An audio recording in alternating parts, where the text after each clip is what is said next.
네, 이틀 전에 미국의 죽음의 백조 B-1B 편대가 출격해서 공대지 정밀 타격 미사일 시험 발사 훈련까지 했을 때 그때 트럼프 미 대통령이 백악관의 워룸이라고 불리는 상황실에 있었던 사실이 확인됐습니다. 백악관이 밝힌 일정상 그랬다는 것입니다. 어떤 일이 있었던 것일까요? 자세히 분석하겠습니다. 오늘 예비역 장성인 문성묵 한국국가전략연구원 통일전략센터장, 그리고 청와대 외교안보수석실 선임행정관 지낸 이인배 한반도 미래포럼 수석연구위원 초대했습니다. 안녕하십니까? 네, 안녕하십니까? 자, 우선 백악관 상황실 워룸이라고도 불리는 곳, 이곳이 어떤 곳인지부터 좀 설명을 먼저 해주시죠. 백악관에 가면, 그러니까 사실은 지금 유명해진 이유가 뭐냐면 2011년에 오바마 대통령이 이제 이 작전을 하게 될 때 조그만 방에 여러 가지 참모들과 함께 있는 사진이 한번 공개된 적이 있었습니다. 네. 그때 이제 오바마 대통령이 귀퉁이에 조그만 의자에 앉아 있어서 참 권위적이지 않은 모습을 보여서 참 뭐 좋은 모습이다. 그래서 한번 히트를 친 적이 있었는데요. 사실은 그 방은 그 참모들이 모이는 엄격한 워 카운슬이라 그러는데 그 방이 아니고요. 그 옆방에 대통령이 집무하는 상황실이 따로 있습니다. 거기에다가 이제 지나가다가 그게 참모들이 모여 있으니까 들어가서 봤던 것이 사실은 찍혀 있다는 게 그게 그때 당시 상황을 이제 좀 아는 사람이 들어보니까 상황이었었는데요. 이제 거기에 이제 여러 가지 전 세계 상황들을 모니터할 수 있는 모니터가 있고 그 각 군사 상황들을 브리핑 받을 수 있는 여러 가지 자료들을 거기서 받아볼 수 있는 뭐 그런 곳이라고 볼 수 있겠습니다. 네. 우리 그 청와대 근무하셨으니까 청와대에도 그런 상황실이 있습니까? 청와대도 상황실 있고 뭐 자주 나옵니다. 대통령께서 NSC 회의할 때도 요즘은 거기에서 자주 해서 그 모습을 보여주곤 하는데요. 그 이제 보여주는 쪽은 사실은 그 브라운관 쪽이 아니고요.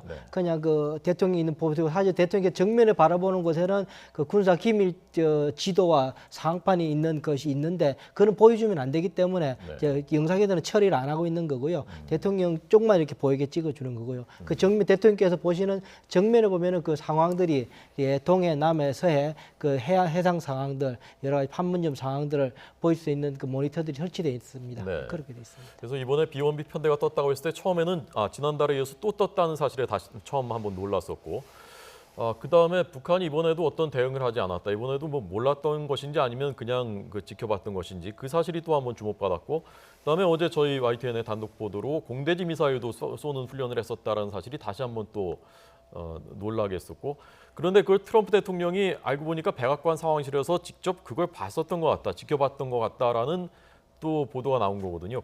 트럼프 대통령이 그걸 보고 있었다면 그게 어떤 의미가 있는 겁니까? 예, 그러니까 지금 말씀을 해주셨습니다만 워룸 백악관 상황실에서 NSC 멤버들이 함께 모여서 북한의 도발에 대비한 시나리오별 대응 방안들을 보고받으면서 그 자리에서 이제 그 상황을 봤을 가능성이 지금 제기되고 있는 거거든요.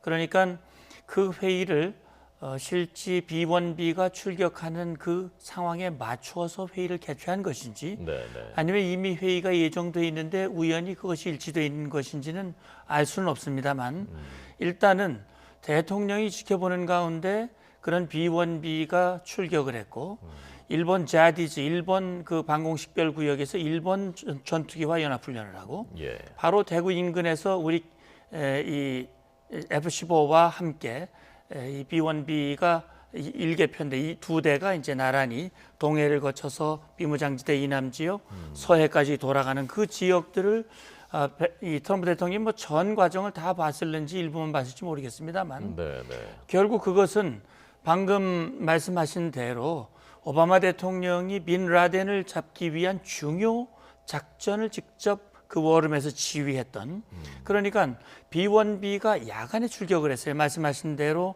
지난 9월 23일 날 편대가 비행을 했고 그때는 뭐 미군 단독으로 했고요. 이번엔 함께 또 야간입니다.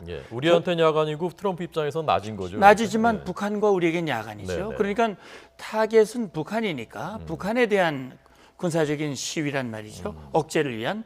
그러니까 야간을 1년의 시간을 야간을 선택했다고 하는 것은 역시 야간인 북한도 취약할 수밖에 없습니다. 레이더라든지 대비라든지 따라서 한국과 미국 연합군이 선택하는 시간에 북한의 원하는 목표를 타격할 수 있는 능력이 있다고 하는 것을 과시하고 또 그걸 직접 그냥 지나가만 간 게 아니고 동해와 서해에서 공대지 미사일을 가지고 표적을 타격하는 훈련을 했단 말이죠. 이것은 결국 B1B에는 북한의 주요 목표들, 지휘시설, 미사일 기지 이런 것들이 다 아마 이미 입력이 될 것이라고 생각이 되고 유사시에 예. 타격할 수 있는 그런 역량을 보여주는데 그 시간에 이 NSC, 트럼프 대통령이 지휘하는 NSC 멤버들이 함께 그 광경을 지켜봤다고 하는 것은 북한에게 주는 메시지가 적지 않다고 생각이 됩니다. 네. 이 대북 군사 옵션을 미 군 수뇌부가 트럼프 대통령에게 보고했다라는 사실 보통은 내밀하게 통상적으로는 이렇게 보고되는 것일 텐데 백악관이 이례적으로 그 사실을 공개했거든요. 그것과도 어떤 연관성이 있다고 볼 수 있는 겁니까?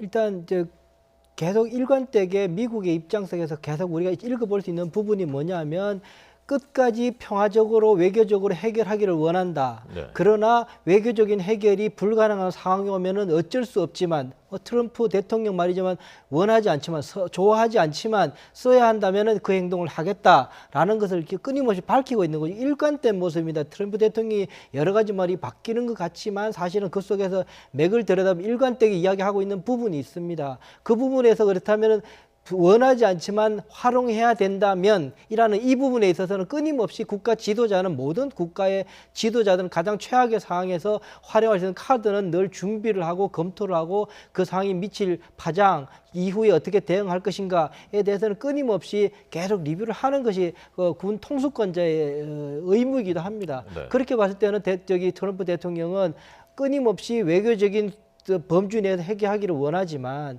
그렇지 않을 경우를 대비한 여러 가지 옵션들을 지금 계속 검토를 하고 있는데요. 미국 같은 경우에는 사실은 그런 군사 옵션에 대한 대비와 그 검토가 굉장히 정교하게 이루어집니다. 예전에 페리 국방장관이 93년 영변 핵시설 폭파 작전을 검토하게 될 때 그때도 이야기를 자세전에 보면은 어떤 이야기가 나오냐면은 그냥 미 태평양 사령부뿐만 아니라 페르시아만 사령부도 같이 불러서 이야기를 합니다. 수송 사령부도 불러서 이야기한다고 합니다. 그 왜 그러냐고 이렇게 본인이 그걸 친절하게 씁니다. 한반도 동북아에서 전쟁이 벌어질 경우에 그런 페르시아만 이라크 이쪽에서 아랍에서 어떻게 반응이 될지 그것도 커버가 가능할지에 대해서 사령관에 직접 물어보기 위해서 불렀다라는 겁니다.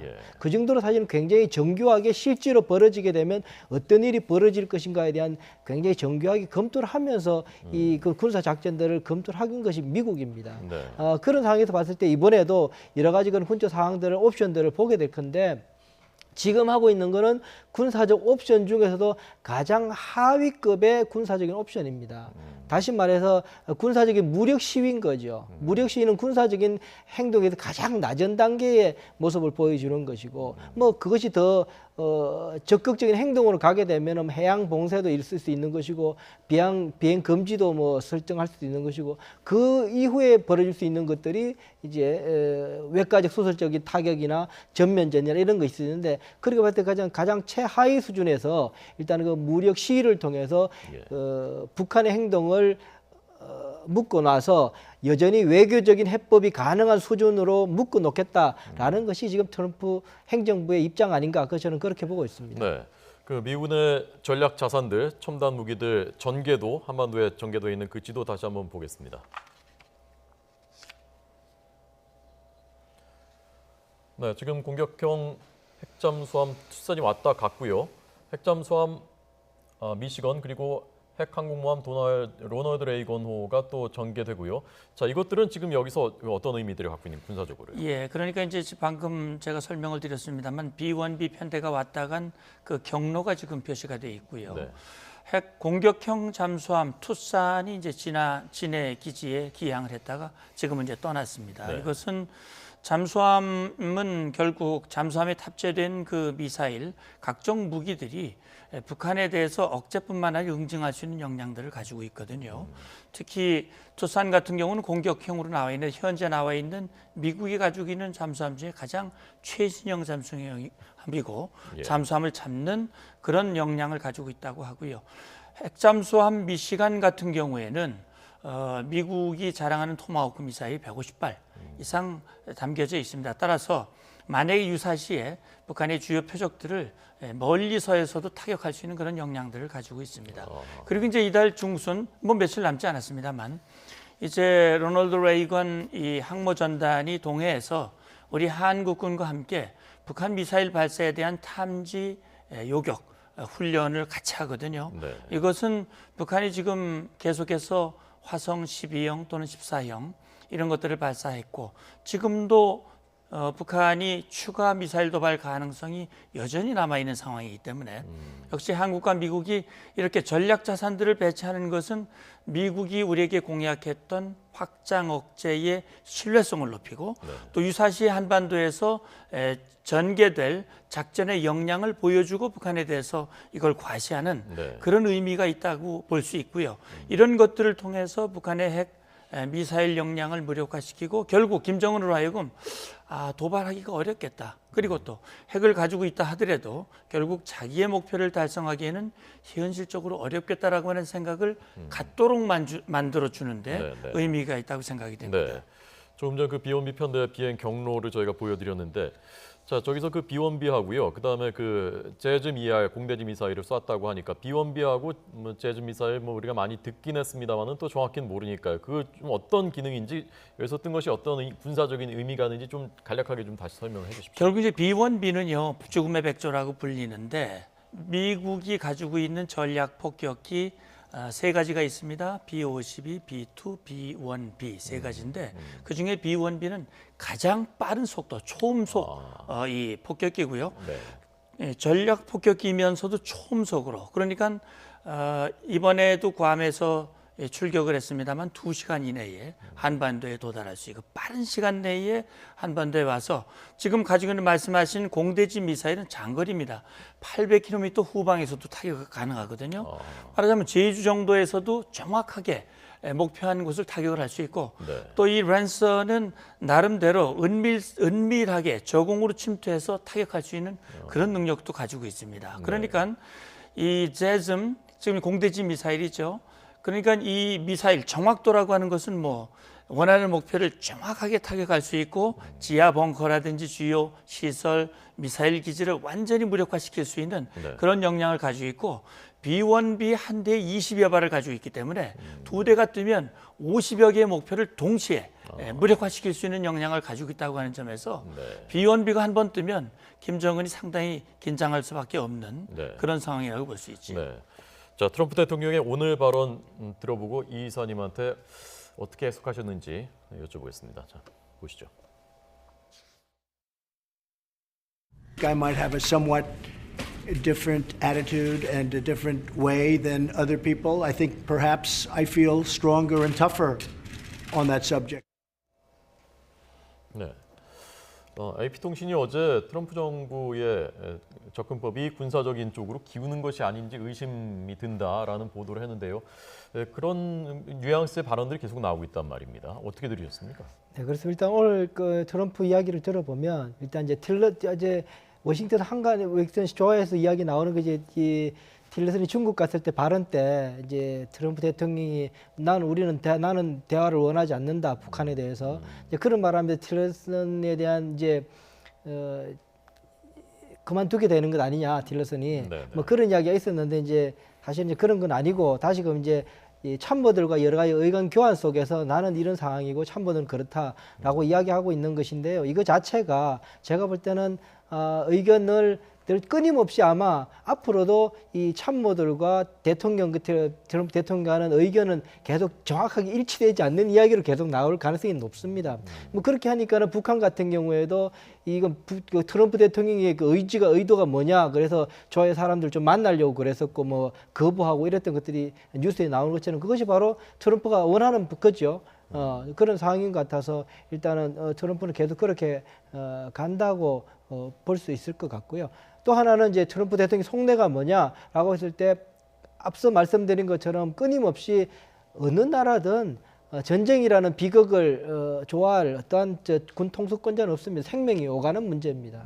그렇기 때문에 누구든지 그것을 선호해서 하지는 않습니다. 그러나 그것이 필요하다면 할 수밖에 없다는 의지를 보일 때 비로소 외교적 해결의 가능성은 높아지기 때문에 그것이 바로 안보의 역설이라고 그러지 않습니까? 그렇기 때문에 끊임없이 트럼프 대통령은 그 의지를 계속 반복적으로 바뀔 것이고 앞으로는 더 선명하게 바뀔 가능성이 높은데 그런데 이제는 그 수위가 거의 막바지에 와 있다는 생각이 듭니다. 네.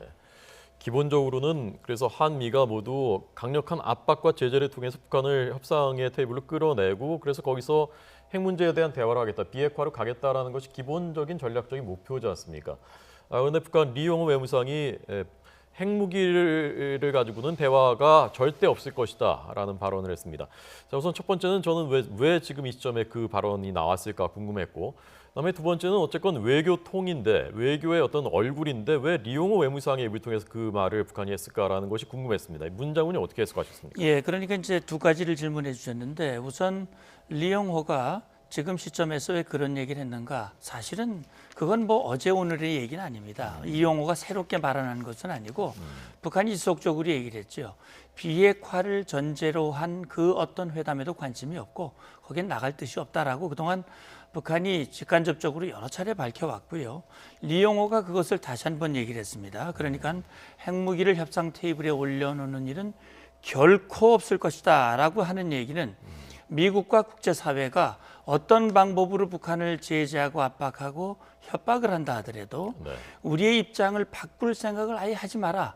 우리는 절대로 안 바꾼다. 이런 얘기는 뭐냐면 결국은 국제사회로 하여금 상당히 생각을 헛갈리게 만드는 것이지요. 말하자면 지금 북한의 입장을 바꾸기 위해서 비핵화를 전제로 한 대화의 자리를 이끌기 위해서 노력을 하고 있는데 그렇게 자꾸 얘기를 해버리면은 일각에서는 그거 소용없어. 이런 방법은 안 돼. 그냥 동결 방향으로 가지.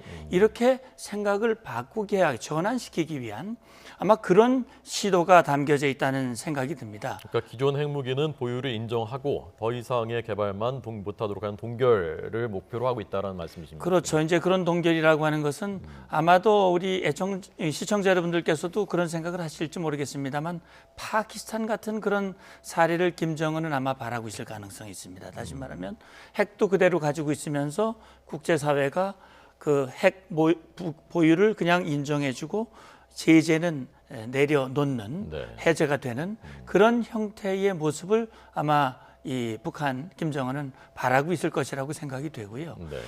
지금 이제 리용호가 외무상인데 외무상이면 외교적이어야 되는데 왜 그러냐. 그런데 이번에 최근에 리용호가 쭉 보여준 일련의 발언을 보면 굉장히 비외교적인 일만 계속하고 있거든요. 태평양상에서 핵실험을 하겠다. 다시 말하면 외무상이지만 김정은의 대변인의 역할을 김정은이가 하고 싶은 얘기를 김정은이 이미 한 얘기를 국제 무대에 와서 그대로 반복하는 따라서 리용호는 외무상이라고 하는 그 직책보다는 지금 김정은의 입장을 국제사회에 나와서 전달하고 그것을 인식시키고자 하는 그래서 그걸로 김정은에게 인정을 받고 이번에 정치국으로 또 진입하는 그런 그 결과도 본 것이 아닌가 하는 생각이 듭니다. 자, 마지막으로 이사님, 그 북미가 이미 힘의 균형에 도달했다고 한 오늘 그 리용호의 주장, 그건 무슨 뜻입니까? 이제 핵 무기 개발이 이제 거의 완성 단계에 왔다는 이야기를 다시 한번 하고 있는 거죠.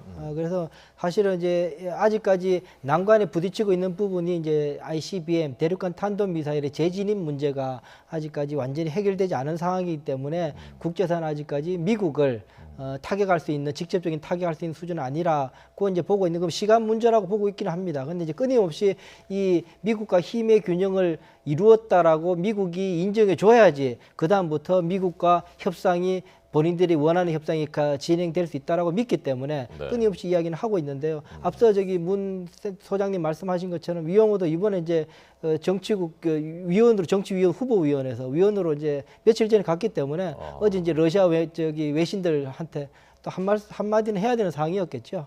그런데 뭐 저 김정은 빼놓고 모든 참모들은 김정은의 핵 미사일 정책과 한치도 다른 이야기를 하고 있습니다. 한치도 다르지 않은 이야기를 하고 있기 때문에 뭐 다른 뭐 외무상이기 때문에 역할이 다를 것을 기대할 부분은 아닌 것 같습니다. 자, 오늘 문성목 센터장님, 이인배 이사님 두 분 분석 잘 들었습니다. 고맙습니다. 감사합니다. 고맙습니다.